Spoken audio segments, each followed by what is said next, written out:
Oke, jumpa lagi di Back to BDM. Banyak orang yang bertanya-tanya, ya, kenapa DPR itu diam saja ketika kasus Duren 3, drama Duren 3 yang berseri-seri itu hampir menyedot energi bangsa. Prof. Mahfud, Menko Polhukam, mengatakan bahwa ada urusan psikohierarkiar dan psikopolitik yang membuat DPR, khususnya Komisi 3 DPR itu kemudian diam. Nah, saatnya kemudian saya akan berbincang dengan sahabat saya, ya, sahabat saya yang sekarang berada di Komisi 3 DPR dan sudah 20 tahun ya berada di DPR dan pernah memimpin Komisi 3 DPR, pernah menjadi Ketua Komisi 3 DPR dan pernah menjadi Wakil Ketua Komisi 3 DPR dan sekarang menjadi anggota Komisi 3 DPR. Saya akan ngobrol dengan sahabat saya, politisi dari PDI Perjuangan dari daerah pemilihan Sumatera Utara 2 ya, Trimedia Panjaitan. Trimet, gimana kabar? Baik, Pak Budiman. Baik ya? Sehat. Sehat. Betul nggak sih sebetulnya DPR ini dalam kasus Sambo, dalam bahasa saya masuk angin, nggak ada suaranya? Ya, kesan yang muncul di masyarakat seperti itu ya. Dan saya juga agak memaklumin kalau seandainya Pak Mahfud bicara seperti itu.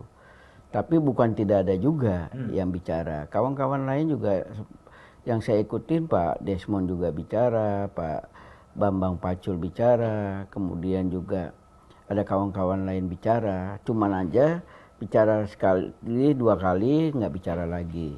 Tapi kalau saya, sepanjang pengetahuan saya, peristiwanya itu diumumkan hari Senin ya. Hari Senin 11 Juli.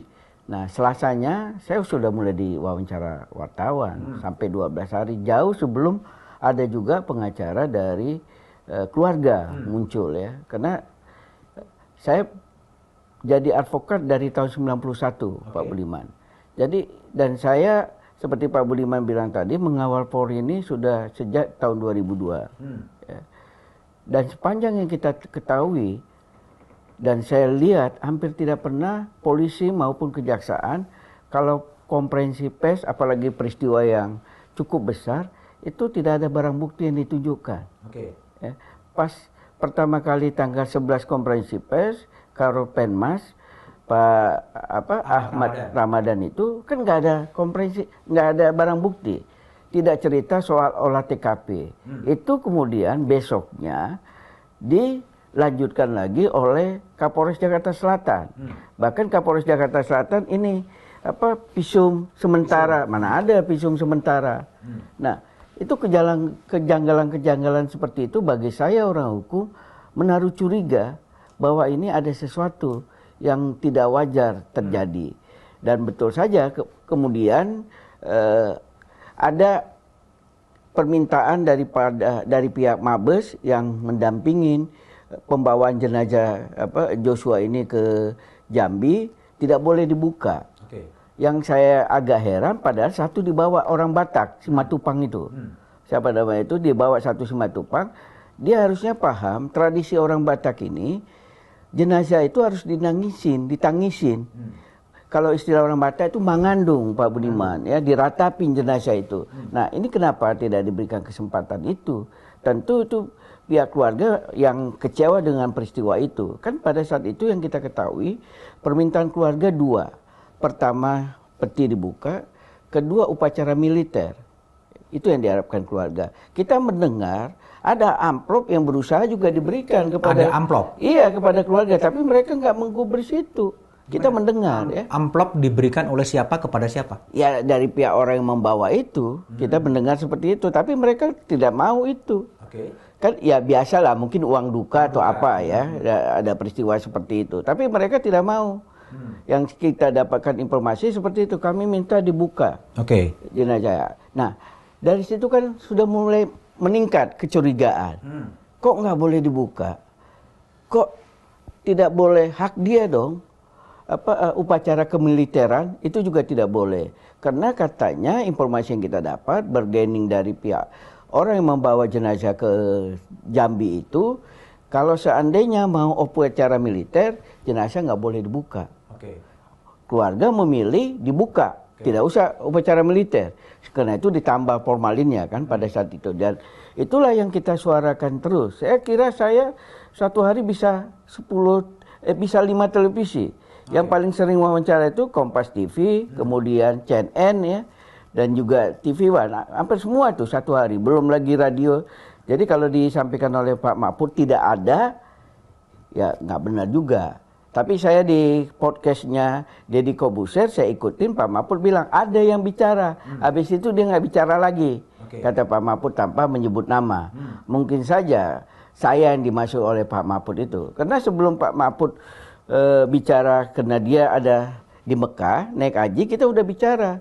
Dan dari situ saya 2 kali, termasuk di di acaranya Pak Budiman, satu meja The Forum itu kan saya ketemu Pak. Itu tetap saya persoalkan Pak Benny Mamoto. Oke, tapi mungkin Trimedia mungkin salah seorang anggota Komisi 3 yang bersuara, tapi rata-rata Komisi 3-nya memang biasanya kan sangat aktif ya, untuk sangat agresif ketika ada kejanggalan-kejanggalan, kemudian akan manggil Kapolri lah, akan beginilah, tapi itu memang nggak terdengar sih sebetulnya. Iya, memang itu kita maklumin sebagaimana yang dimaklumi karena dimaklumin ada kecurigaan seperti itu, kekecewaan seperti itu. Karena memang pertama kawan-kawan kami juga sedang reses. Saya kebetulan belum ke dapil pada saat itu, Pak Budiman, sehingga saya enak bicaranya gitu loh. Setelah itu selesai, saya ke dapil. Kadang-kadang kan di dapil signal juga susah, ya.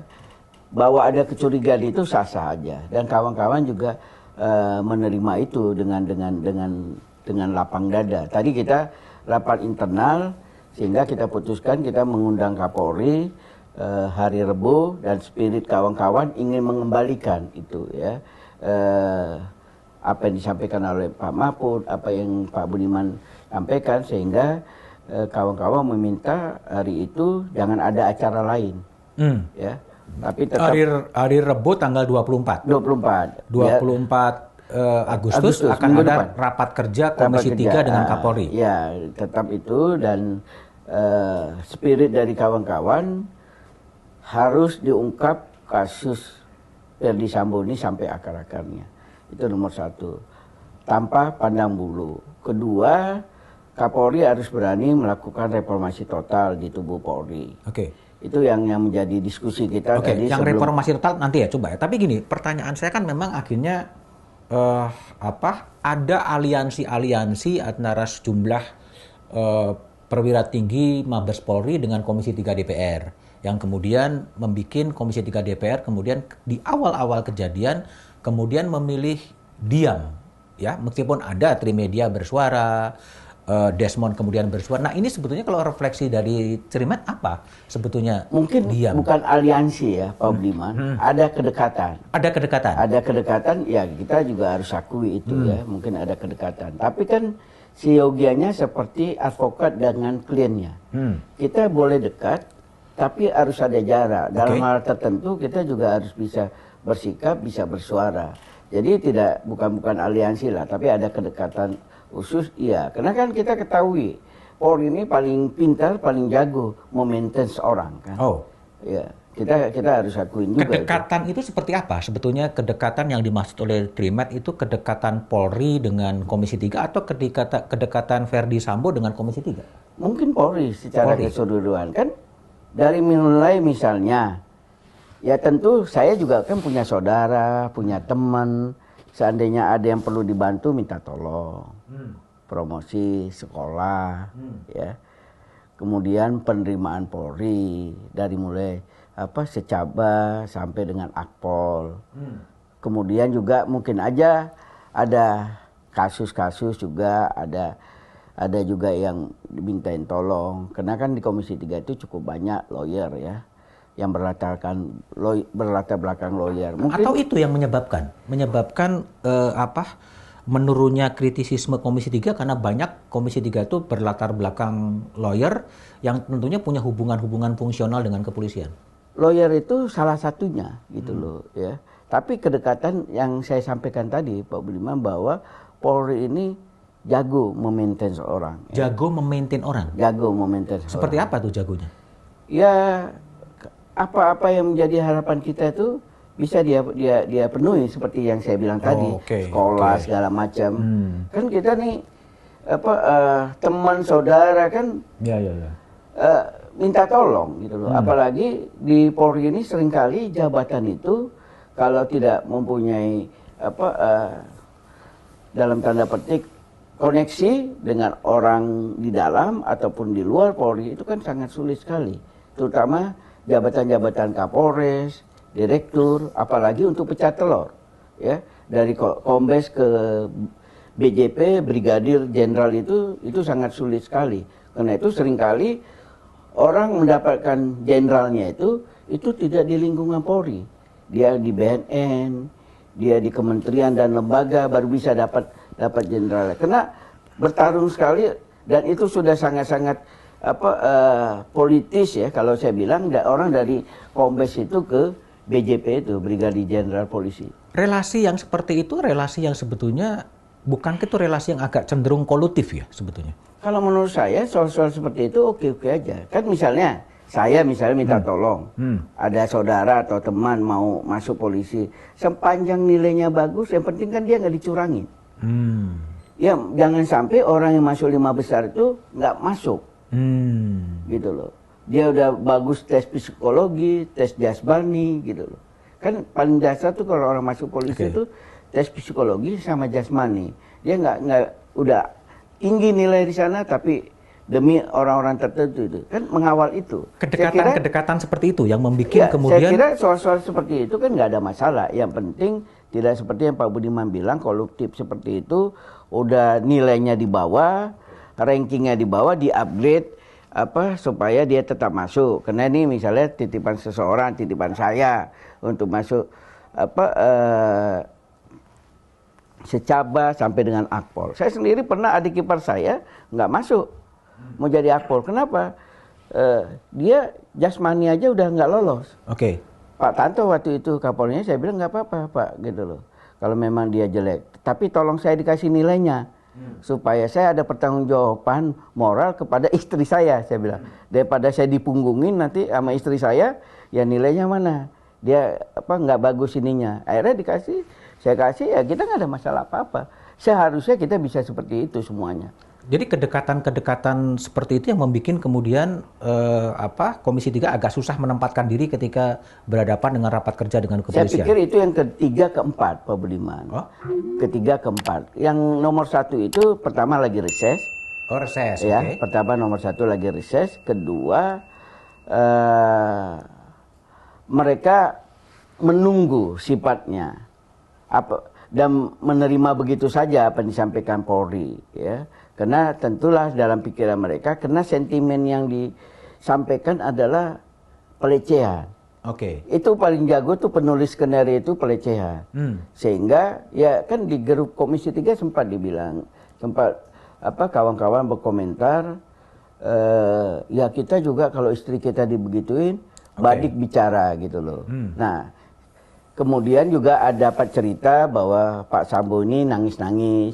Ya masa kalau nggak benar seorang jenderal bintang 2 laki-laki nangis-nangis. Nah kalau saya bicara dengan kawan-kawan saya tanya kenapa lu nggak ngomong? Ya dia bilang masa kita nggak percaya bos, jenderal nangis gitu. Jadi air mata buayanya Pak Ferdi Sambo ini bisa merubah pikiran orang. Nah kalau saya kan kebal dengan air mata buaya gitu loh. Saya logika hukum saya yang saya pakai gitu loh. Nah itulah yang terjadi. Karena itu kata disampaikan Pak Mahfud juga kan, saya ikutin podcast dia. Itu juga yang sampai ke Pak Beni Mamutu, orang nangis segala macam, ya jenderal nangis.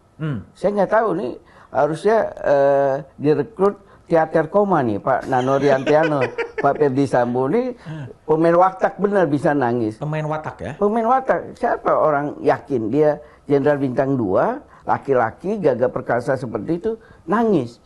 Saya tanya juga kawan-kawan tuh, ada beberapa yang telepon, saya tanya, lo kok nggak ngomong begini? Lo kan orang hukum, masa kita nggak percaya bos? Dia ngomong begitu, dia bilang depan mata dia direcehkan istrinya, ya kita juga kalau punya istri, jangankan dileceh, dilirik aja kita timpe bos, kata kawan-kawan itu.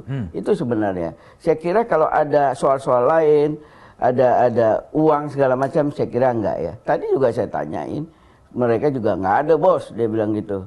Kita ya percaya aja sama dia, masa jenderal nangis kita nggak percaya. Itu tadi waktu kita rapat internal masih saya dengar tuh dari 3 sampai 5 orang teman yang kita guyon-guyon juga lah, kan sudah 1,5 bulan nggak ketemu, reses ya. Kita tadi sebelum rapat sampai setelah rapat kita tanyakan itu gitu loh. Jadi awalnya memang ada simpati, ada empati karena memang Sambo bisa memainkan emosi sehingga kemudian Komisi 3 kemudian ya percaya begitu aja. Sama yang diawali dengan dialami oleh Benny Mamoto dan kemudian Kompolnas ya. Iya, itu yang kalau saya tanya kawan-kawan itu, dan habis itu memang di grup Komisi 3 itu tidak ada yang mengomentari lagi. Ya, saya lihat setelah 5 hari lah peristiwa itu udah mulai senyap di grup Komisi 3 membicarakan. Biasanya kan kalau ada isu-isu yang menarik itu di grup WA Komisi 3 kan rame didiskusikan. Masing-masing orang berpendapat. Habis itu memang tidak ada lagi apakah merenung, apakah juga mulai mencurigai sandiwaranya Ferdy Sambo ini gitu loh. Oke. Nah, itu kan kejadian di awal ya. Oke, karena reses, karena kemudian terpengaruh dengan gaya wataknya Sambo yang menangis. Anda sendiri pernah kontak Sambo nggak? Enggak, saya kebetulan tidak ada kedekatan. Tidak ada kedekatan. Saya tidak ada kedekatan khusus dengan dia. Ya, WA saya termasuk yang agak jarang dibalas sama dia. Dibalas oleh Sambo? Terakhir saya WA dia ada laporan kawan saya, Pak Sudin, Ketua DPD PDIP Lampung. Ada polisi yang operating di Kapolresnya di Lampung, saya lupa Polres mana. Saya sampaikan kepada Pak Suding, bos WA aja nanti gue forward ke Sambo.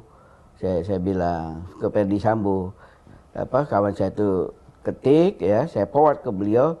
Siap bang, kita atensi, dia bilang, dia balas. Tapi bagaimana jadinya polisi yang disampaikan kepada saya ya saya nggak tahu. Saya juga tidak nanya ke kawan saya itu. Itu terakhir saya WA dia dan dia balas WA saya. Oke, itu artinya bahwa ada kemudian sejumlah mayoritas Komisi 3 DPR yang mungkin terkesima, mungkin kasihan, mungkin simpati sama tangis dari Ferdy Sambo. Apalagi laki-laki. Apalagi laki-laki yang jabatannya Kepala Divisi Propam yang mengaku istrinya dilecehkan, ya kan, mungkin terpengaruh. Tapi Trimet sendiri awal-awal saya lihat juga paling lantang berteriak agar Sambo dinonaktifkan. Iya, karena saya pertama melihat seperti apa yang saya sampaikan tadi. Sebagai orang hukum dan advokat nonaktif, itu nggak masuk akal saya. Kalau saya dulu bilang, itu memutar balik logika saya. Apalagi tentang pengetahuan hukum kita, hukum acara yang kita ketahui, tidak ada barang bukti. Sebenarnya kalau lebih cantik saja, Karol Penmas itu menyampaikan dalam konferensi pers pertama, kemudian Kapolres Jakarta Selatan lebih bisa meyakinkan kita. Kan kalau polisi biasanya barang bukti, bahkan tersangka sudah ada di belakang. Kalau konferensi pers, ini kosong dia, konferensi pers seperti itu. Dari situ saya makin curiga. Kemudian 2 hari 3 hari kemudian kan cerita soal peti nggak boleh dibuka apa segala macam. Ini ada masalah apa-apa. Karena itu setelah berpikir saya kemudian menyampaikan, bahkan saya WA itu kepada Pak Kapolri ya. WA Kapolri tanggal berapa? Mungkin 2 hari atau 3 hari setelah peristiwa itu. 2 hari itu setelah Senin atau setelah Jumat? Setelah Senin. Kita Selasa kan Rabu. Selasa Rabu pertama saya sampaikan dibentuk tim pencari fakta. Oke, jadi itu terungkap ke permukaan hari Senin tanggal 11 Juli. 2 hari kemudian Trimedia kemudian WA Pak Kapolri. Iya, 2 hari apa 3 hari? Saya kira 2 hari ya. Nah, terus sore itu. Yang isinya adalah? Pertama, kalau saya manggilkan Mas. Mas, ini bisa mencoreng nama Polri. Oke. Kalau memungkinkan dilakukan beberapa langkah. Saya bilang pertama bentuk tim independen, tim pencari fakta bahasa saya. Kedua, dilakukan penyidikan yang profesional. Nah, yang ketiga nonaktifkan Ferdy Sambo. keempat tarik berkasnya dari Polres ke Mabes. Karena saya pikir masa kasus yang besar seperti ini ya menarik perhatian ditanganin selevel Kapolres, Polres. Apalagi jabatan Pak Ferdi Sambo itu kan pangkatnya bintang 2. Pak Budi ini pangkatnya Kombes.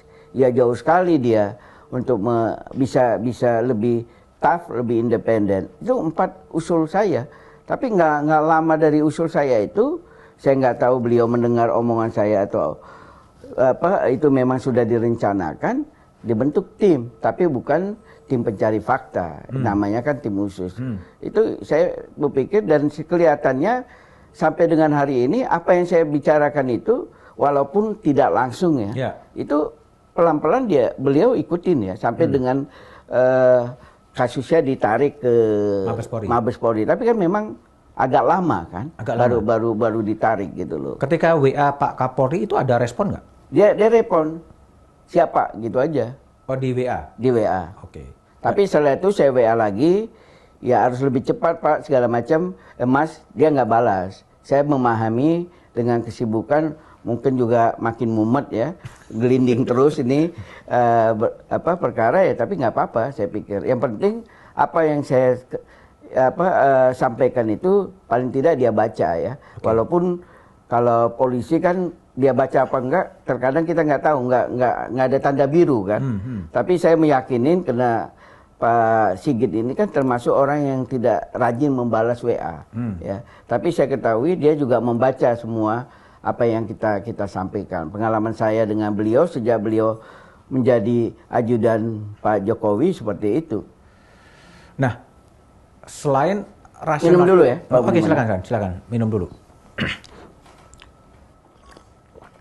Selain alasan tadi ya, alasan bahwa ketika orang belum bersuara soal menonaktifkan Sambo, Trimedia sudah lebih dulu menyuarakan untuk menonaktifkan Sambo dan membentuk tim gabungan. Itu semata-mata karena intuisi Trimed sebagai lawyer, sebagai Komisi 3 DPR yang melihat ada kejanggalan dan tidak mungkin ditangani oleh Polres atau apa sebetulnya? Iya, itu pasti Pak Burdian. Kedua ya tentu kecintaan kita sama polisi. Karena saya lihat yang masuk WA ke saya, ya saya kan tidak terlalu melek medsos ya gitu loh. Tapi yang masuk WA ke saya, kawan cerita kan, setelah itu banyak orang telepon Pak Budiman. Bahkan orang-orang yang mengerti soal senjata telepon sampai dia bilang, "Bang, jangan percaya, Bang. Yang paling bagus itu paling kena sasaran tuh nembak dari bawah, bukan dari atas." Ya, tempo hari kan Pak Benny Mamoto sempat membenarkan bahwa yang kenapa sih itu Barata E itu bisa langsung mematikan ke ini karena dari atas yang lebih paten, lebih jitu tembakannya. Saya malah ditelepon dari anggota Polri, dari tentara bahkan, nalipun bahkan dari orang yang biasa pakai senjata. Ada juga orang yang telepon, WA ya, dia bilang, "Bang, saya pernah bunuh orang. Ini ciri-ciri orang yang dibunuh." Okay. Jadi banyak informasi-informasi yang masuk seperti itu. Itulah yang kemudian saya olah, kemudian saya lihat mana yang bisa saya sampaikan kepada masyarakat gitu loh. Karena kita menjaga institusi Polri ini. Karena isunya sudah berkembang ganti Kapolri, revisi Undang-Undang Nomor 2 2002 soal Polri. Udah mulai ini kan, hari ke-5, hari ke-7 ke atas kan itu isunya sudah semakin liar gitu loh. Karena itu saya juga WA kepada Pak Kapolri, "Pak, ini isunya, Mas, ini isunya makin liar. Harus lebih cepat," saya bilang. Karena kemana-mana sudah isunya, saya bilang.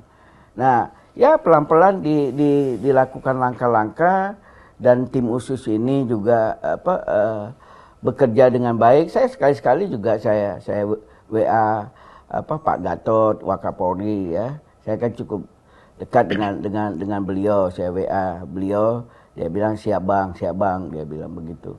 Oke. Tapi gini, sekarang kan dampak dari ini semua kan udah berapa ya? 66 polisi atau lebih lah ya yang di 66 ya. Kemarin masih 51, 66 ya sekarang. Ya sekitar mungkin 51 atau 60-an. Saya dengar terakhir ada 60-an yang kemudian diperiksa oleh Irsus dan kemudian apakah kemudian kalau itu etika akan ada pelanggaran etika atau pidana akan dibawa ke pidana gitu. Apakah bagaimana menyelesaikan 60 atau 51 orang yang polisi yang kemudian diperiksa oleh Irsus ini gimana nih sebetulnya? Nah, itulah yang saya sampaikan beberapa waktu yang lalu, sehingga banyak juga yang nanyakan. Saya bilang ini harus ada kepastian dan jangan digantung. Ya, dari 51 orang atau 65 yang Pak Budiman sampaikan itu, apakah mereka memang ada perannya? Karena ada juga yang bicara sama saya, Bang, kami sudah terganggu, bukan keluarga langsung ya, dari orang yang termasuk namanya itu temannya atau saudaranya lah ya. Dia bilang kami dianggap jadi keluarga kami pembunuh. Dia bilang, padahal nggak ada perannya. Dia bilang, makanya sesuai itu harus segera diputuskan oleh Bareskrim, oleh tim khusus ini supaya tidak berlarut-larut dan tidak dibangun stigma kepada mereka. Kalau ada yang menghilangkan barang bukti, kemudian juga berperan mengaburkan perkara, bahkan seperti tenaga ahli itu yang menyusun skenario. Ya, itu harus segera aja. Kalau memenuhi unsur, ada 2 alat bukti, segera tetapkan tersangka. Kalau tidak ada, ya jangan juga. Itu harus dilakukan. Kalau enggak, kasihan mereka tersandra. Jangan juga kemudian orang-orang ini nanti diposisikan, wah ini orang-orang Kapolri. Orang-orang Kapolri ini kita sikat. Ini membuat pencitraan yang tidak bagus kepada Kapolri. Jangan juga seperti itu. Ya harus segera diputuskan posisi mereka ini. Karena apapun mereka itu dengan susah payah, mungkin diantara mereka ada yang dari Secaba, ada yang dari Akpol. Tentu susah payah mereka menjadi anggota Polri, dan mereka sudah cita-cita mereka menjadi anggota Polri. Kemudian mereka mungkin sudah di atas 10 tahun lebih rata-rata mengabdi sebagai anggota Polri. Ya jangan digantung begitu nasib mereka. Karena saya lihat sudah hampir 2 minggu nasib mereka ini belum diputuskan. Apakah hanya terkena kode etik ya? Ya kode etik apanya? Ya itu harus jelaskan. Nah kalau pidana apa peran mereka masing-masing? Kan itu tidak terlalu sulit saya pikir. Kalau misalnya orang di lingkungan propam itu kena ikut diskusi atau mendengar diskusi, ya masa ada perannya gitu loh. Atau pernah ada yang disuruh cuman fotokopi, ada yang suruh siapin dokumen, ada perannya gitu loh. Nah itu kan juga harus disisir loh. Dan jangan lama menyisirnya. Kalau berapa orang yang dari sini terbukti mereka melakukan bantuan sebagaimana pasal 55 itu, ya dibuktikan. Mudah-mudahan minggu depan itu sudah dituntaskan oleh tim khusus ini, terutama Bareskrim ya.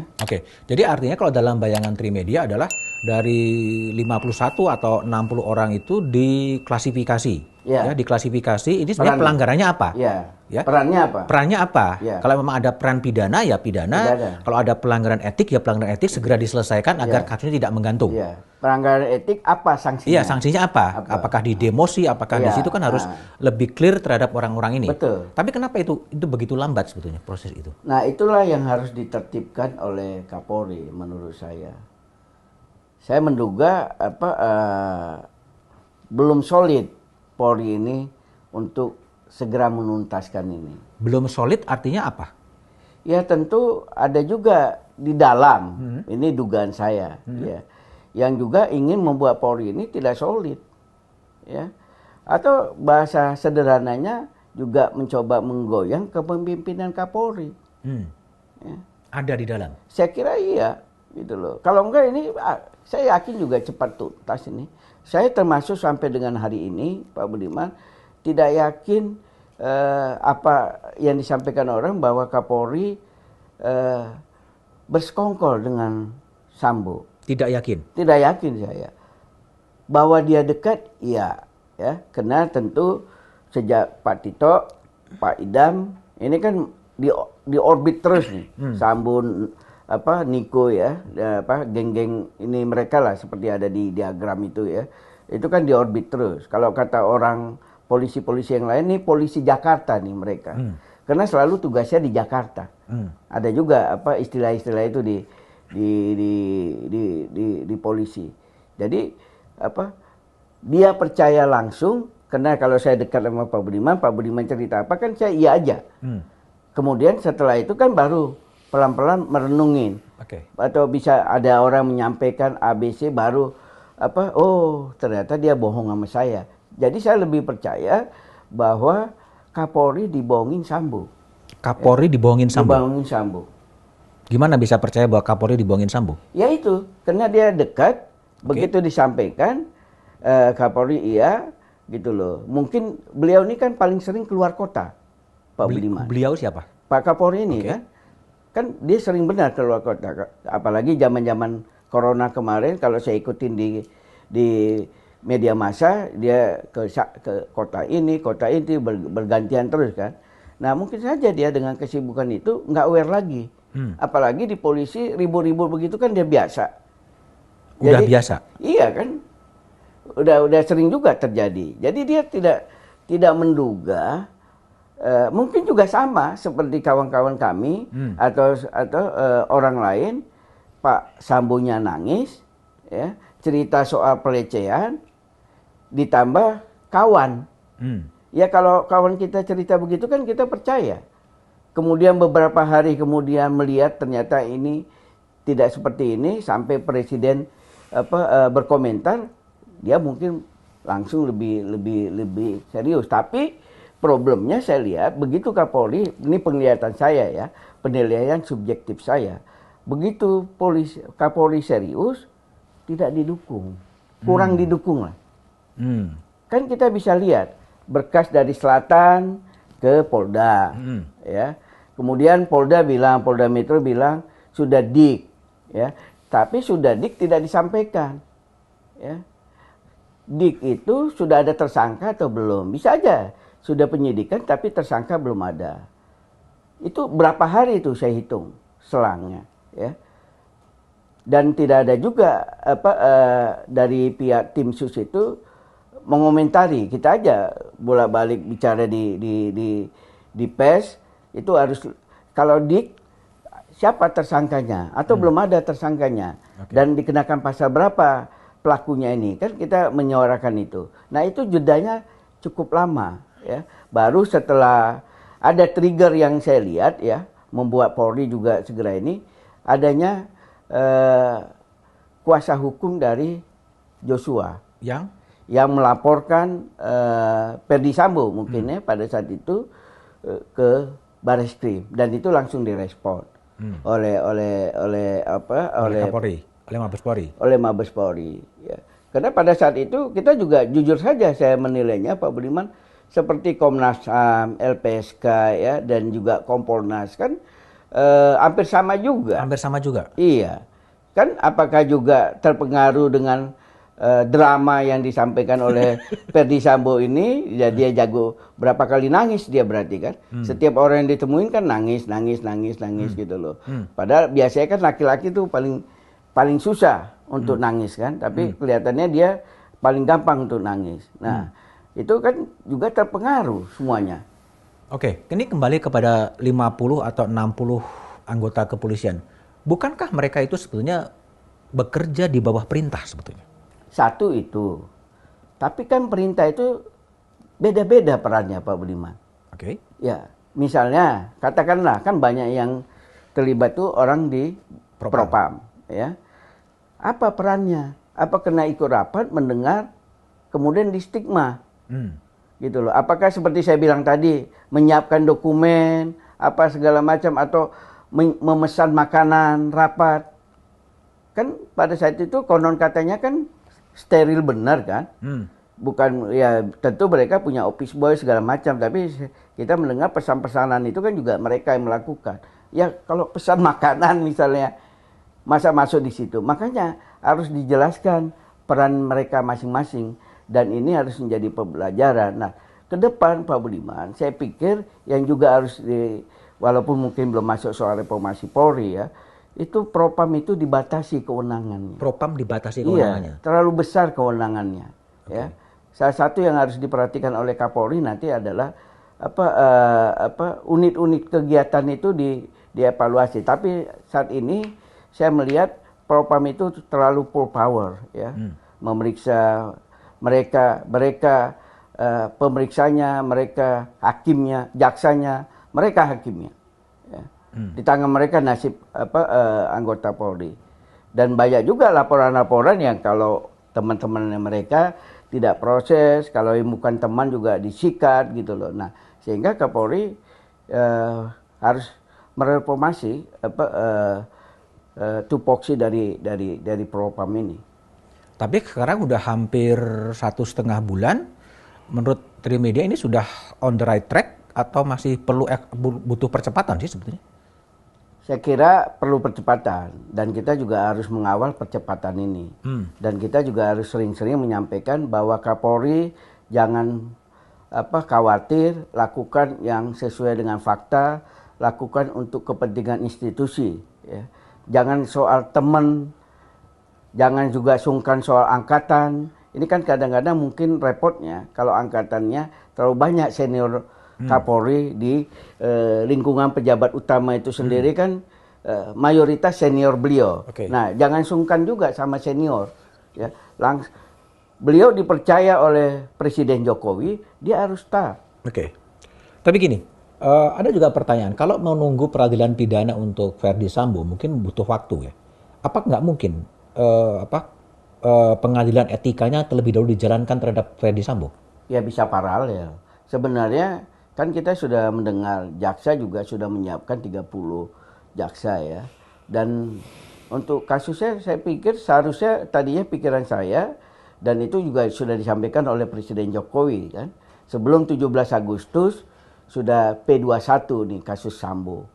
Yang mudah-mudahan juga ke depan kami juga rapat dengan Jaksa Agung, kita juga minta Jaksa Agung mendorong supaya segera dilimpahkan. Tidak harus semuanya dulu, yang pelaku utamanya dulu aja. Verdi Sambo naik dulu, berarti reng-rengannya ini juga bisa segera diproses. Apa tidak mungkin kalau nunggu peradilan pidana, nunggu P21, nunggu hasil otopsi yang kedua, ya kan, nunggu bukti-bukti lain.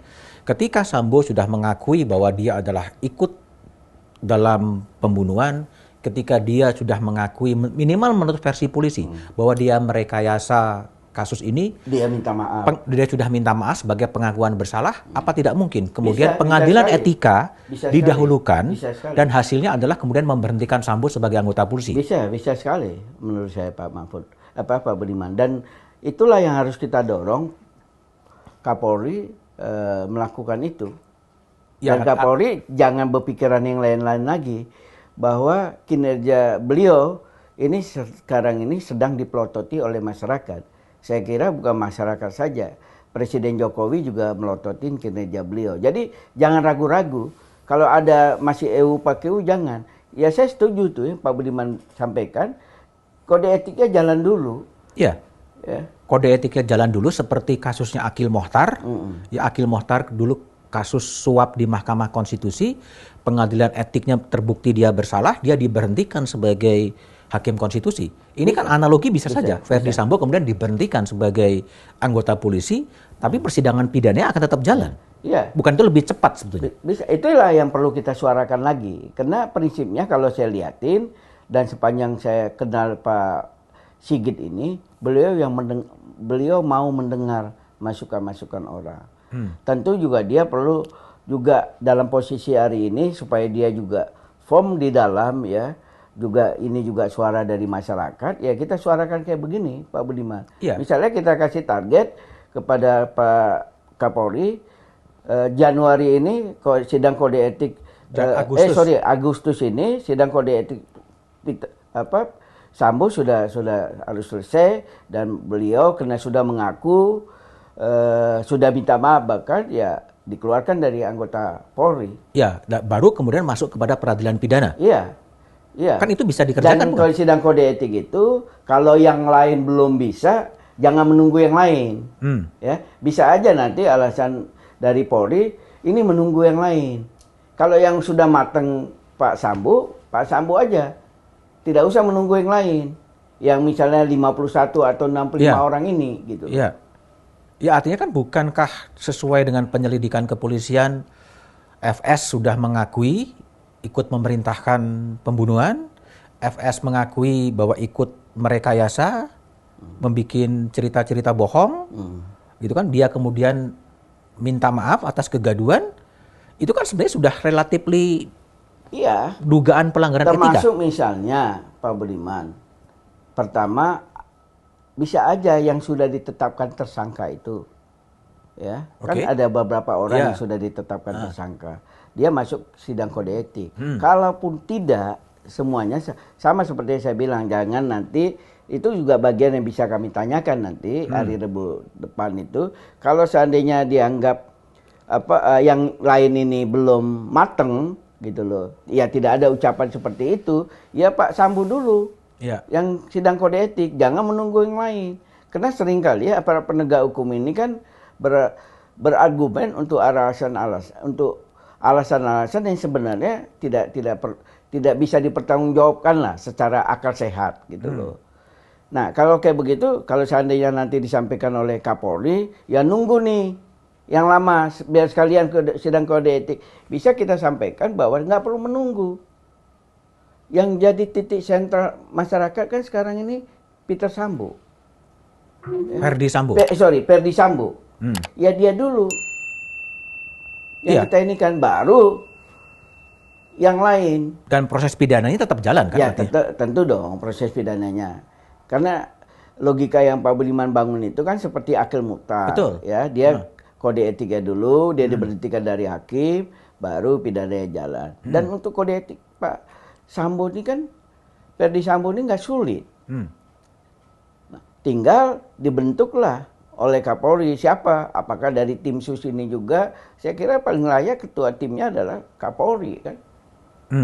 Mungkin nggak memasukkan unsur pihak luar untuk menambah kredibilitas dari pengadilan etik itu? Ya boleh aja, itu kita usulkan juga supaya menambah kredibelnya Polri ya, dan juga kita tetap menjaga institusi Polri-nya sendiri. Karena gini, ini dampak dari kasus yang tidak berkesudahan, yang begitu lama sudah 1,5 bulan. Kemudian kan juga viral terjadi di berbagai grup WA, rombongan Brimob, rombongan polisi, kemudian diteriaki oleh masyarakat Sambo. Itu kan sebuah upaya delegitimasi yang luar biasa terhadap kepolisian sebetulnya. Ya bukan hanya itu Pak Budiman, kadang-kadang karena ada cerita-cerita yang lain, kalau misalnya ada orang mau menjodohkan anaknya dengan polisi. Kemarin kita baru ada pertemuan keluarga. Oh nanti ini ada polisi nih mau kenalin, nggak mau nanti kayak Sambo katanya. Ini kayak begitu juga sudah mulai muncul. Jadi orang tua kalau misalnya anaknya berpacaran dengan polisi juga pikirannya jangan kayak Sambo gitu loh. Jadi kan itu stigma yang harus segera bisa lepas. Makanya menurut saya sebelum selesainya tahun ini, kalau saya sih berpikir Oktober sudah selesai Kapolri bersih-bersih. Ya. Bersih-bersih?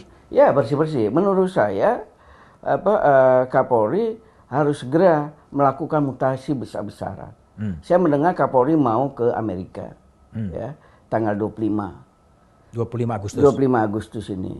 Ya kita lihat apakah dibuat mutasi besar-besaran itu sebelum beliau berangkat ke Amerika, apa setelah beliau pulang dari Amerika. Tapi nggak ada jalan. Harus besar. Semua yang menyangkut anasir-anasirnya Pak Ferdi Sambo ini harus segera dinonjolkan malah, ya, bukan sekedar memutasi, tapi dinonjolkan. Ya. Apakah dari pangkat terbawah, asal terbukti, ya, asal memang terbukti keterlibatannya. Kedua, orang-orang yang dianggap beliau tidak loyal, visi misi kan. Kapolri harus seperti Presiden Jokowi. Tidak ada visi misi pejabat utama Polri, tidak ada visi misi Kapolda Kapolres, yang ada visi misi Kapolri. Tentu visi misi Kapolri presisi itu. Itu harus tegas. Orang-orang yang tidak mensupport kepemimpinan beliau, saya kira Kapolri tahulah siapa yang tidak mensupport kepemimpinan beliau. Apakah ada sentimen angkatan ataukah yang sentimen pribadi, ya, karena dianggap dia terlalu meroket, kena ajudan Pak Jokowi, kemudian jabatannya tek langsung jadi Kapolri, nggak sampai 5 step dia pindah, kemudian jadi Kapolri. Itu juga harus diidikan. Harus dipilih orang yang dilihat dong. Kan sekarang ini asisten SDM sudah orang dekatnya Pak Kapolri, ya, sudah diganti. Sekarang ini sudah orang dekatnya dia. Propamnya juga sudah orang dekatnya beliau. Ya. Tentu masukan itu kan dari Propam, dari SDM. Oke. Ya, di luar orang itu yang dia bukan, katakanlah bukan orangnya Kapolri, tapi memang track recordnya bagus, bisa dicek sama SDM, kemudian di-compare sama Propam. Ada nggak dosa orang ini? Bagaimana track record dia sejak dia jadi Akpol? Ya, dia harus juga ada penilaian objektif. Ini seseorang ini yang mau didorong, waktu Akpolnya masuk 5 besar kah, 10 besar kah, 20 besar kah, atau di luar 20 besar, dan kemudian baru ada ininya, supaya orang merasa, kan orang bangga. Nomor 1 patokannya Akpol lah, bukan Sespim, Sespati ya, atau Lemhanas. Akpol lah patokannya. Di situ orang baru mulai jadi polisi. Nah dilihat, jangan nanti yang di luar 30 besar, di luar 50 besar punya kedekatan khusus, itu karirnya meroket. Padahal yang 5 besar itu mendem-mendem begitu aja. Nah, dari situ bisa dilihat. Sehingga oleh anak buahnya, 500 anggota Polri ini kurang lebih, dia dicintai. Ya. Dia harus bisa menjadi polisi yang legend lah. Tidak usah seperti Pak Hugeng, setengahnya dari Pak Hugeng aja udah luar biasa untuk hari ini. Saya kira. Mungkin Trimet juga sebagai anggota Komisi 3 DPR juga sudah mendapatkan diagram atau alur gitu yang beredar di media sosial yang judulnya kira-kira Kaisar Sambo. Ya. Udah terima juga? Sudah dapat ya. Sudah dapat. Jauh mana Anda respon chat itu? Ya tentu pertama saya pribadi ya. Kalau misalnya bermain narkoba itu kan kita sudah dengar ya. Ya. Sudah dengar. Karena itu kalau saya sih, terutama revisi RUU narkotik ini pilihannya 2. BNN-nya kita perkuat dan atau BNN-nya kita bubarin. Kalau BNN-nya kita perkuat, kasih anggaran yang besar, dan narkoba nggak usah di polisi lagi. Dan momentum ini bisa kita pakai. Itu chat soal bagaimana alur yang disebut oleh itu adalah 303 gitu. Iya, kan ada narkobanya juga kan, Pak Budiman. Nah, saya baru bicara narkobanya ini dulu.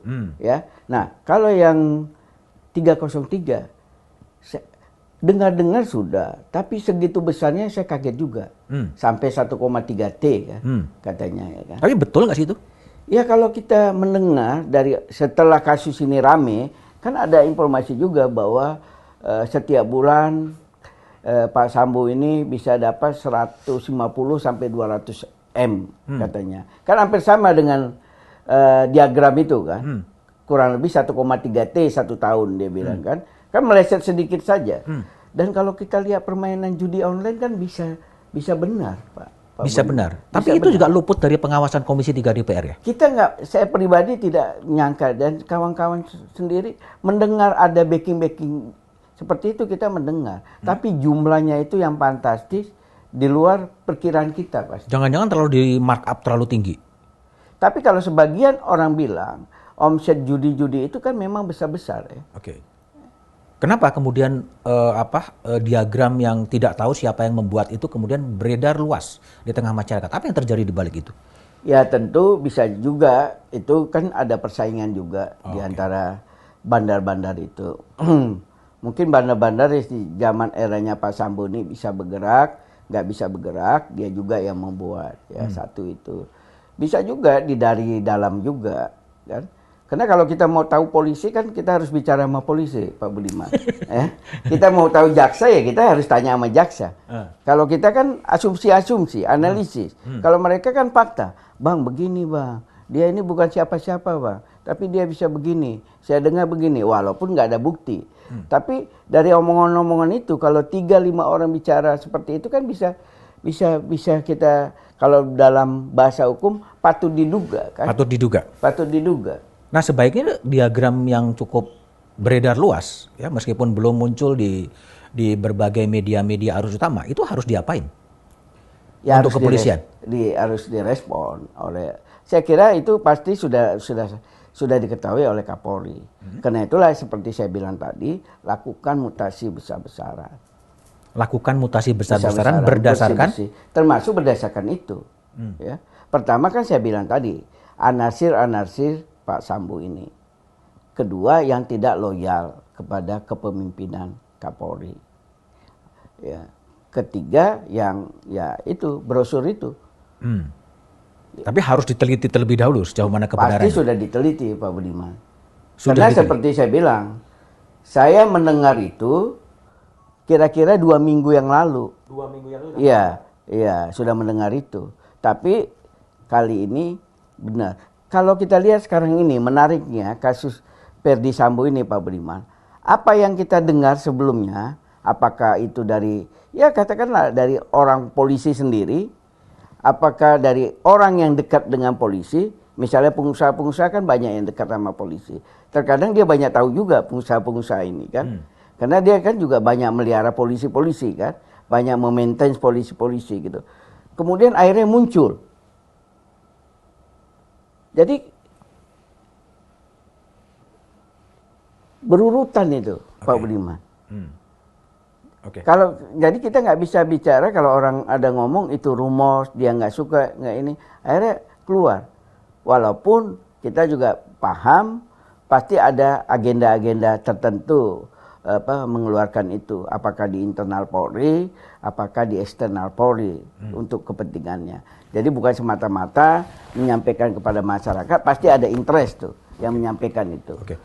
Kita masuk ke pelajaran yang bisa dipetik dari kasus Ferdy Sambo. Orang menyebutkan ini perlunya ada reformasi total atau apapun lah di tubuh kepolisian. Kalau Trimet melihat apa yang harus dilakukan setelah kasus Ferdy Sambo ini 1,5 bulan terjadi dan menguras energi bangsa? Reformasi seperti apa yang harus dilakukan oleh kepolisian? Pertama, Kapolri konsolidasi internal. Ya.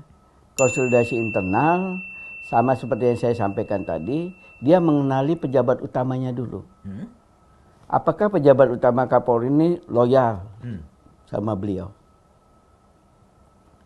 Kedua, apakah dia didukung oleh semua angkatan? Oke. Ya. Kan beliau 91, 88, 89 masih ada. Ya. Bahkan 87 masih ada tuh, masih ada. Yang jadi Kapolda kan. Ya. Nah, loyal nggak sama beliau?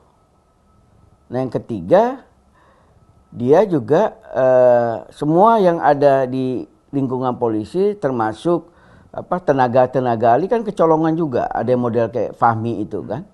Nah, itu juga harus dibersihkan oleh Kapolri. Dan keempat, Kapolri juga harus lebih tegas lagi terhadap presisinya ini. Jangan presisi, salah satunya kan transparansi itu. Tapi polisi dalam penanganan perkara nggak pernah transparan. Seringkali kita mendengar Mabes Polri atau Polda, Mabes Polri suka-sukanya narik perkara dari Polda. Polda juga suka-sukanya narik perkara dari Polres. Seringkali Polda langsung intervensi perkara di kabupaten kota. Nah, tidak ada transparansi dalam penanganan perkara, termasuk juga penggunaan anggaran. Untuk apa polisi tahun ini beli apa? Nah, gunanya untuk apa? Total berapa dia beli belanja barangnya?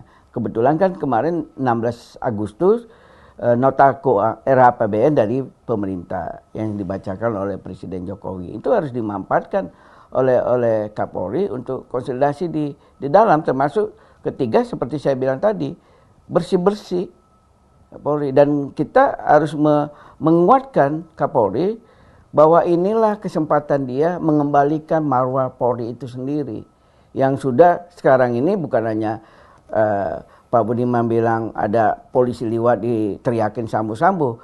Saya baru ada pertemuan keluarga, ngobrol-ngobrol keluarga, ada jodoh-jodohan, jangan polisi. Nanti kayak Sambo katanya. Kan sudah begitu jeleknya stigma polisi ini. Nah, itulah yang tidak gampang. Dan itulah menurut saya Kapolri jangan lama lagi. Kalau bisa bulan 10 tuh starting ya, hidup baru lagi Polri ini. Kenapa bulan 10? Ya tentu perlu 1 bulan. Ini kan udah mau akhir bulan Pak Budiman. Ya, ya kalau Wanjak itu kan tentu ini. Dia carilah tim-tim ahli. Salah satu asisten SDM itu kan think tank beliau. Dia tanya sama dia. Ya, dengan think tank beliau. Di mana presisi saya nih nggak jalan? Apa kendalanya? Karena selama ini orang mempertanyakan presisi Kapolri ini nggak jalan, terutama Polri juga masih banyak terlibat dalam mafia-mafia tanah, mafia-mafia perkara. Terutama sekarang ini misalnya ya, Pak Budiman. Sekarang saya nggak tahu, tapi saya dengar aja orang bicara. Misalnya soal tambang ya, nikel, batu bara dan lain-lain. Kan sekarang aturannya baru. Provinsi dan kabupaten kota tidak bisa mengeluarkan izin lagi. Sekarang izin terpusat di pusat. Nah, sepanjang masih status quo ini, banyak orang gampang aja menguasai sebuah area pertambangan itu, backingnya polisi. Nah, soal-soal seperti ini kan juga pasti sudah banyak didengar. Dan ini juga harus ditertibkan. Dan itu juga kerugian negaranya dahsyat, Pak Budiman. Oke, itu cukup. Begitu akutnya permasalahan di kepolisian hanya dengan konsolidasi internal di kepolisian? Cukup dengan itu atau butuh reformasi secara organisasi? Banyak suara yang mengatakan sebaiknya polisi itu di bawah kementerian aja. Saya pikir belum ke sana ya. Belum ke sana? Belum ke sana. Kecuali, ya menurut saya Pak Budiman ya, kecuali memang sampai dengan pemerintahan Jokowi ini, Polri juga tidak benar-benar bisa membenahi diri dia. Kenapa saya bilang bulan 10, Pak Budiman? Karena bulan 1, bulan 2 kan Polri sudah sibuk mempersiapkan diri untuk pengamanan Pileg dan Pilpres. Jadi dia nggak ada kesempatan lagi untuk konsolidasi internal. Nah, terkait yang Pak Budiman bilang, itu yang saya bilang tadi di awal, kan liar nih isunya. Liar. Ya di seminggu setelah kejadian Sambo itu liar, termasuk revisi Undang-Undang Nomor 2 kan.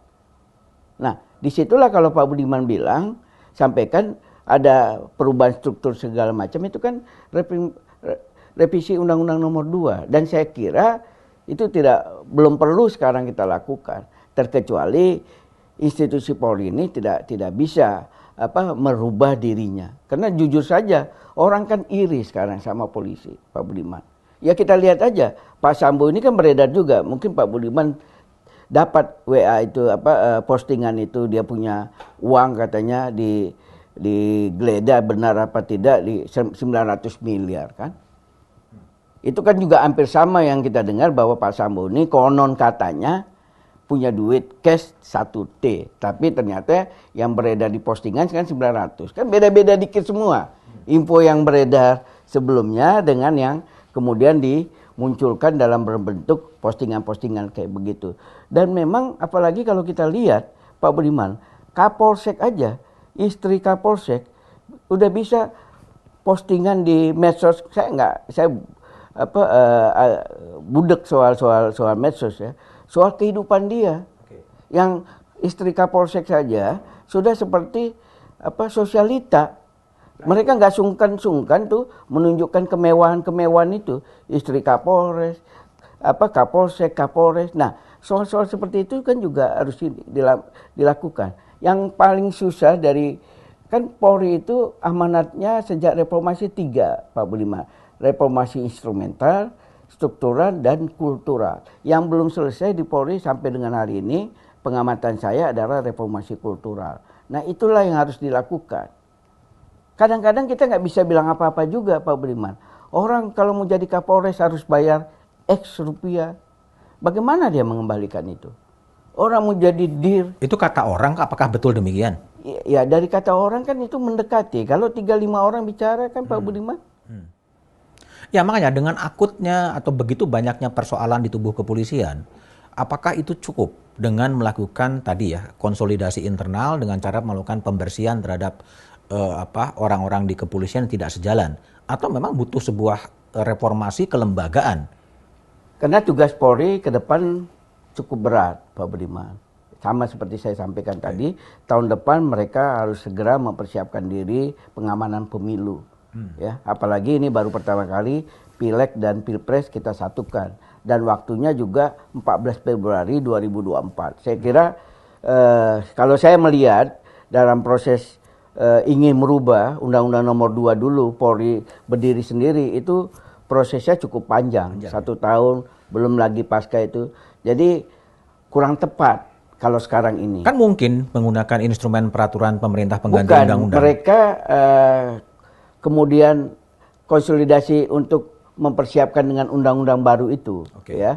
Kalau apalagi harus ada jabatan-jabatan yang berubah, apa segala macam, terus penerimaan. Jadi menurut saya, kalau spiritnya, kalau seandainya tidak ada upaya merubah dari terutama pimpinan Polri sampai dari paling atas sampai dengan bawah terhadap perilaku Polri, menurut saya memang iya.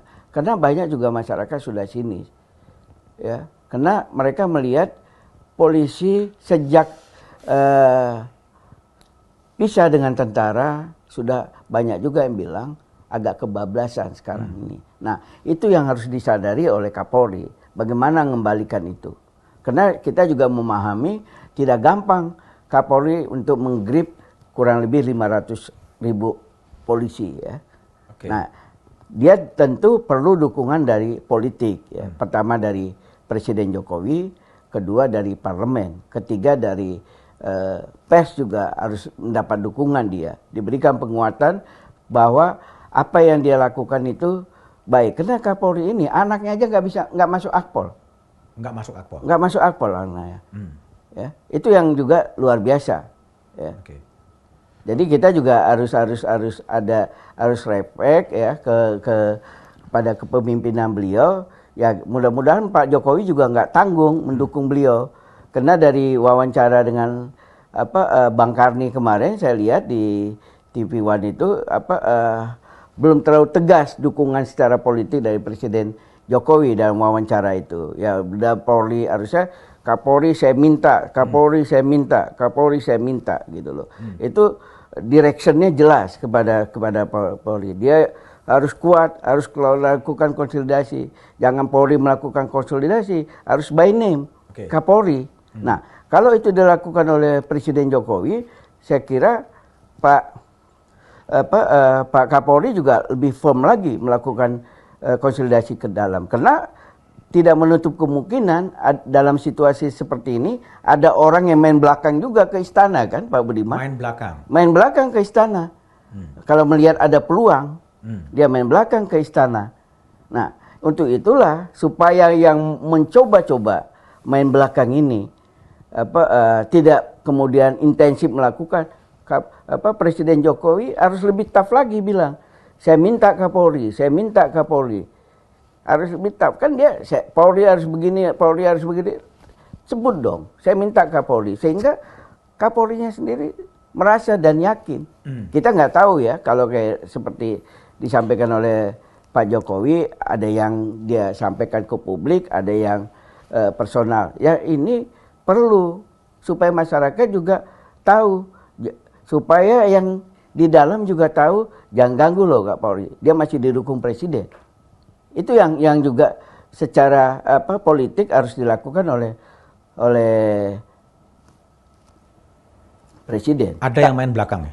Tadi ada juga yang bilang, kira-kira diganti nggak Kapolri ini? Pas kami rapat itu. Jadi ada juga suara-suara begitu. Karena itu, kalau menurut Anda? Saya kira nggak perlu diganti Kapolri. Nggak perlu diganti. Ya. Asal PR-nya dikerjakan. Asal PR-nya dikerjakan. Asal dia tetap sekarang mau mengerjakan apa yang dianggap masyarakat baik. Tentu seperti kita ini kan, Pak Budiman, saya kan nggak punya kepentingan apa-apa ya terhadap Polri. Kita mau Polri ini jangan rusak institusinya. Ya. Kalau ada person-person, oknum-oknum yang seperti itu, ya di semua tempat juga kan pasti ada. Ya. Saya masih yakin dari populasi Polri yang ada sekarang ini, masih lebih banyak Polri yang merah putih ya. Daripada Polri, anggota Polri yang tujuan utamanya adalah mencari kekuasaan, mendapatkan uang sebesar-besarnya gitu loh. Itu yang harus kita yakinin juga, sehingga kita lebih yakin lagi mendukung institusi Polri-nya. Bukan mendukung Kapolri-nya, tapi kita mendukung dan menjaga institusi Polri-nya. Karena Polri ini kalau kita kembali Undang-Undang Nomor 2 itu, pasal 13 ayat B itu, dia mengayomi masyarakat, Pak Budiman. Sebenarnya tugas pokok polisi itu mengayomi masyarakat, bukan menegakkan hukum. Tapi happy-nya kan dia lebih banyak menegakkan hukum. Karena itu kalau saya teriak terus, yang perlu dibesarkan itu anggaran Polmas, ya, supaya polisi yang menyatu dengan masyarakat itu mereka bisa lebih kuat daripada sama seperti Babinsa tempo hari kan. Itu yang diperkuat, termasuk alat komunikasi dari mereka yang ada di tengah-tengah masyarakat. Oke, pertanyaan saya terakhir, Trimedia, agak sedikit bergeser.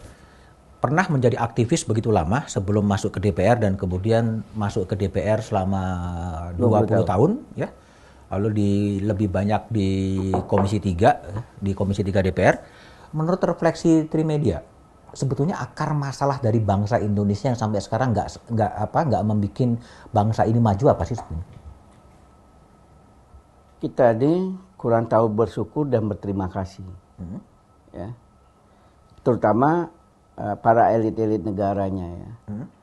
Kita udah punya jabatan A, pengen lebih tinggi lagi gitu loh. Kita sudah merasa cukup materi, masih lebih kurang lagi.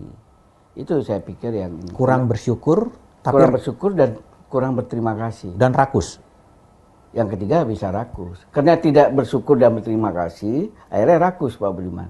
Kalau bersyukur dan berterima kasih pasti nggak rakus. Ya. Itu yang terjadi. Sehingga kalau seperti saya lihat aja di politik misalnya, hampir semua anggota keluarga terjun di politik. Saya alhamdulillah puji Tuhan Pak Budiman, sampai 20 tahun ini nggak ada anggota keluarga saya di politik. Karena saya bilang selama saya masih ada di politik, ya saya aja, nggak usah ada yang lain. Supaya kita menunjukkan bahwa kita cari makannya bukan dari dunia politik keluarga kita. Saya juga bilang kepada anak saya yang masih kuliah di UGM sekarang ini, Fakultas Hukum, saya bilang kalau mau terjun ke politik, kalau bisa usia setelah 30 tahun. Supaya punya pengalaman dan juga sudah punya karir. Jangan kadang-kadang banyak juga kawan-kawan ini yang anaknya masih di bawah 30 tahun, udah diterjunkan di dunia politik. Jadi DPRD tingkat 2, tingkat 1. Nah, itu yang ke depan. Kalau seandainya elit bangsa ini tahu dua hal itu, pasti tidak rakus, Pak Budiman. Tapi kalau tidak ada itu, pasti rakus. Tapi gini, kalau mimpi Trimedia Panjaitan setelah 20 tahun di DPR, Indonesia ketika berusia 100 tahun seperti apa sih? Kalau saya sih masih tetap yakin ya. Ya seperti apa wajah Indonesia, apa yang disampaikan oleh pemerintah. Mimpi Indonesia itu seperti apa? Nomor satu tentu orang miskin berkurang. Ya. Kedua kita melihat ada kesetaraan di kita gitu loh, antara minoritas dan mayoritas. Ketiga kita melihat pembangunan juga merata. Ya. Kalau sekarang kan bagus nih, zaman Presiden Jokowi ini, bukan Jawa aja dibenerin, tapi juga Indonesia Timur juga dibenerin. Nah itu harus dilakukan. Apa yang menjadi keluhan misalnya orang-orang Papua itu harus didengar. Keluhan orang-orang Aceh kan kita ini yang perlu titik perhatian serius, saya kira sampai hari ini kan Aceh dan Papua. Aceh ya tenang-tenang kebetulan sekarang, Papua yang bergolak. Ya penuhin aja apa mereka minta. Tapi tetap dikawal. Jadikanlah misalnya pejabat-pejabat utama di sana itu, misalnya gubernur, bupati, orang-orang yang memang mau mengurusin wilayahnya. Bukan misalnya mereka untuk mencari kekuasaan, jabatan. Kalau yang lain-lain kan relatif baik, Pak Budiman. Itu yang harus kita lakukan. Dan terakhir, ya memperhatikan UMKM itu benar-benar. Karena sekarang ini juga banyak orang UMKM itu juga bingung, aturannya berubah-berubah katanya. Kalau dibilang melindungi UMKM, banyak juga UMKM yang merasa mereka kurang terlindungi. Sekarang ini banyak kawan saudara buka warung kopi, Pak Budiman. Modalnya nggak besar dan pengembaliannya cepat dan tidak susah mengerjakannya. Tapi seringkali soal-soal perizinan itu mereka menyampaikan kadang-kadang repot juga Bang katanya seperti itu. Itu yang harus dilakukan ke depan ini. Kalau Jadi itu, mudah-mudahan kalau saya berharap tokoh-tokoh ini, parpol-parpol ini, para ketua umumnya duduk bareng lah. Ya. Bagaimana kita membenahi ini? Kalau bahasa Pak Taufik Kemas tempo hari, kalau mau kan paling 10 orang lah, ya kita duduk bareng aja. Bagaimana pembagian kekuasaan ini? Gitu loh. Bagaimana pemerataan ini kita lakukan bersama-sama. Itu yang ke depan ini juga harus jadi pikiran para ketua umum parpol ini. Ya kalau seandainya bergantian menang kan juga nggak apa-apa. Asal tujuannya untuk kepentingan Indonesia. Yang terakhir, pemimpin idola, pemimpin idaman di benak Trimedia siapa sih? Kalau saya sampai dengan hari ini Ibu Megawati Soekarno Putri. Ya, karena sejak saya kenal beliau tahun 96, peristiwa 27 Juli 96, relatif nggak ada yang berubah dari Ibu ya. Konsisten dia soal hukum, konsisten dia mengingatkan kita jangan korupsi, dan kita juga harus peduli kepada wong cilik. Itu dia konsisten. Ya.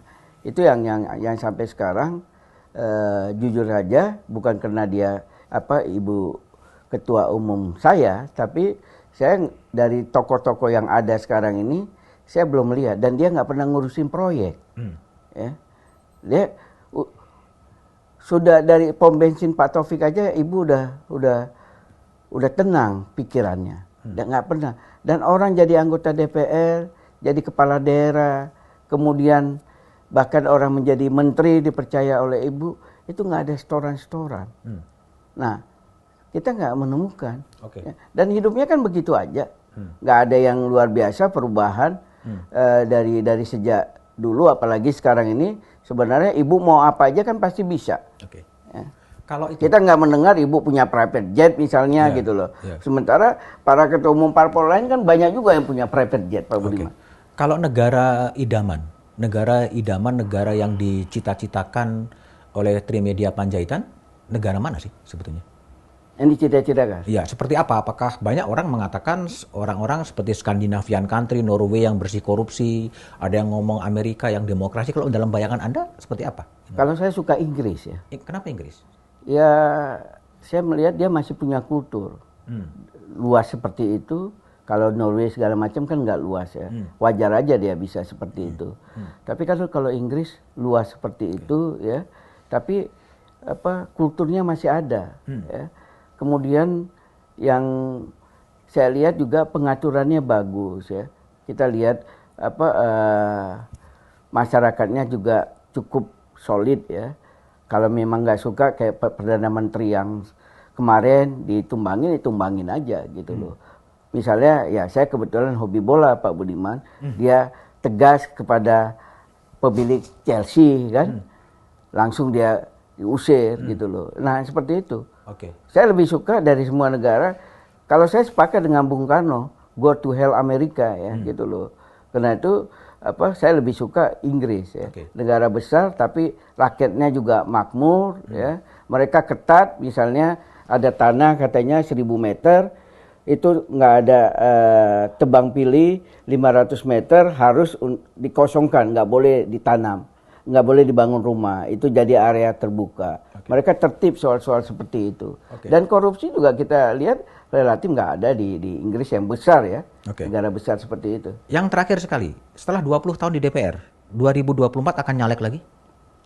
Sampai hari ini saya belum kepikiran nyalek. Ya. Saya nyalek cuma satu, di perintah Ibu dan perintah Mbak Puan. Oh, kalau Ibu atau Mbak Puan memerintah nyalek lagi? Saya nyalek. Kalau tidak ada perintah, kemungkinan besar saya nggak nyalek. Saya mau nulis buku aja, pengalaman 22 tahun jadi anggota DPR. Dengan segala suka dukanya. Tapi lebih banyak sukanya Pak Budiman daripada dukanya. Lebih banyak sukanya ya? Daripada dukanya. Makanya waktu minggu lalu kami habis kunker dari pulang dari Medan habis reses, kebetulan anak-anak dan istri saya ajak. Saya kemudian kena ada acara di DPR, saya langsung ke DPR. Saya bilang sama anak dan istri saya, sedih juga ya Papa nanti 2024 meninggalkan gedung ini yang Papa tempatin 22 tahun tanpa berhenti. Saya sudah bilang, ya Papa harus yakinlah dengan pilihan Papa, kata anak-anak. Itu yang semakin juga menguatkan saya. Dan mudah-mudahan anak-anak saya baik-baik semua lah kuliahnya. Thank you Trimedia. Teman-teman, itu obrolan saya dengan Trimedia Panjaitan, anggota Komisi 3 DPR. Tentunya banyak aktor-aktor yang disinggung dalam YouTube Back to BDM. Saya akan memberikan hak jawab bila mana perlu kepada pihak Mabes Polri, pihak Verdi Sambo, jika memang ada pernyataan-pernyataan dari Trimedia Panjaitan yang membutuhkan klarifikasi. Thank you, Trimed. Terima kasih, Pak Budiman. Sukses selalu. Ya,